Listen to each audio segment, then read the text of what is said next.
jangan salah memilih pembimbing.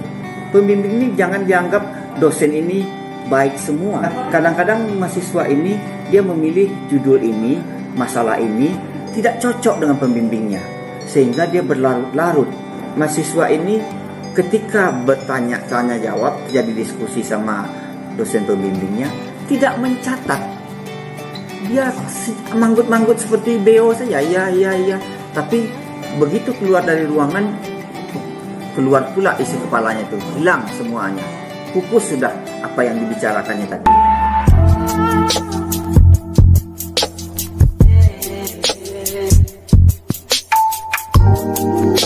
Para milenial, saatnya kita kupas kuliah tanpa sekat. Mari sukseskan Merdeka Belajar Kampus Merdeka.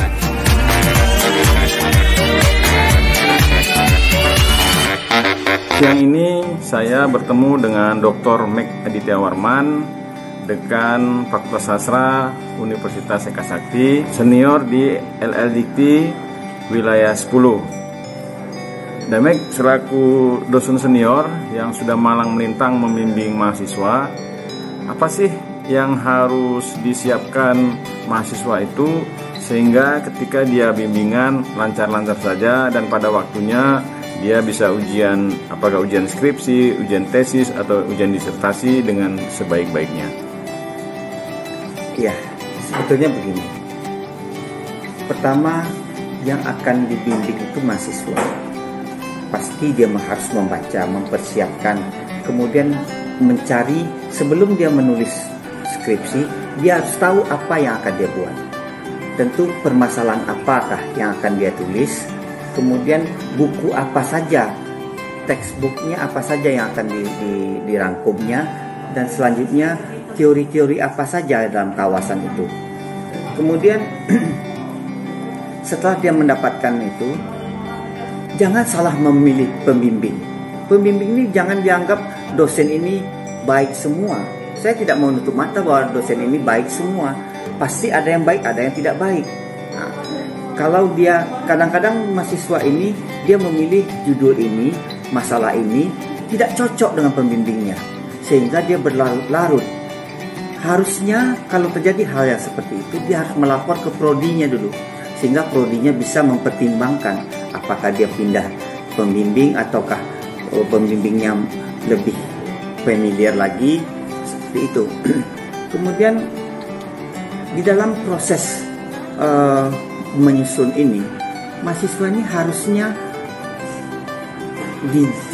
tahu dia jadwalnya kapan, ditanyakan sama dosennya. Jangan datang tiba-tiba dosennya sedang ada tamu, ya, sedang ada tamu, kemudian mendesak lagi.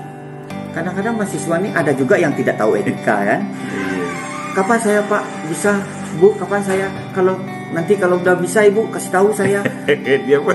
Iya, jadi itu tuh membuat orang tersinggung.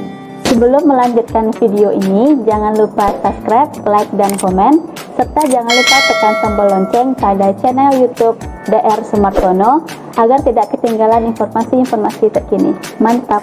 Kemudian di dalam proses bimbingan juga, mahasiswa ini ketika bertanya jawab, jadi diskusi sama dosen pembimbingnya, tidak mencatat.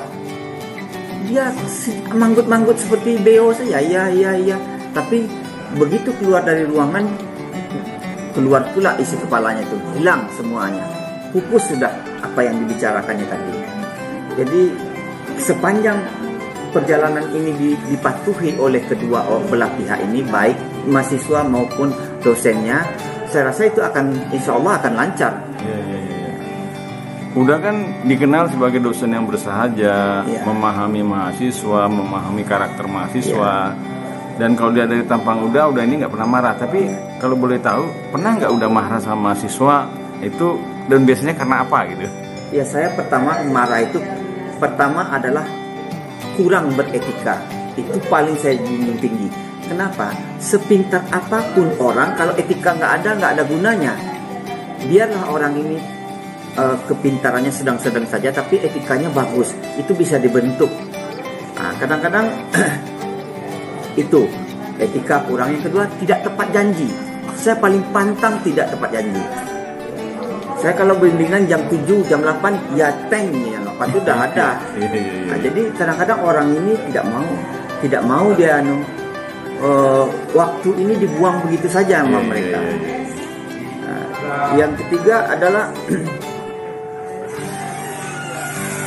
ketika bimbingan ini dia datang juga tidak pakai uniform yang benar, yang rapi. Contohnya pakai kaos oblong, apalagi sekarang tidak pakai prokes. Nah, itu paling nggak suka saya itu. Nah, kemudian kalau dia itu untuk proposal saja. Kalau untuk penelitian nanti kan ada metode segala macam teknik, itu harus jelas bagi mereka.